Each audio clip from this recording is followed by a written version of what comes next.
Okay, a couple folks asked about the DIY glass negative carrier that I use.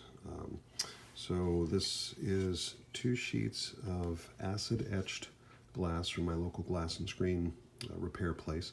It's the kind of glass you might use in a shower door or a bathroom window. It's sort of frosted on one side, but when you actually have it in contact with the negative, it is clear. So 2 pieces. I use just some painter's tape as a guide for the negatives. This one's set up for both 120 and 135 film. The advantage of the painter's tape is that it's thick enough to support the glass without squishing the negatives.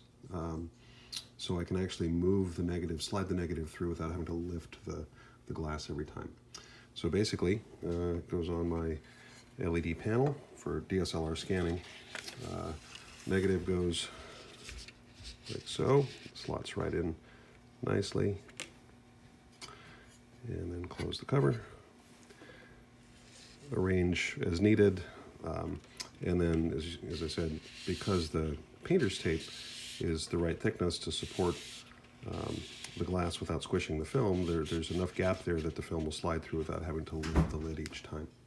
And then of course, before I shoot, I mask off the rest of the area of the light panel with these little masks cut out of craft foam from the hobby store. So it goes like so, and that helps with improving the contrast, reducing the glare from the light panel shooting right into the lens. So that's the setup. It's about 20 bucks worth of glass, a little bit of gaff tape for the hinge, and some painter's tape, for the guides. I actually did then also put recently just some little foam feet on the bottom side, and that was just kind of a non-skid thing, and to keep the glass off of the surface of my LED panel. So there you go.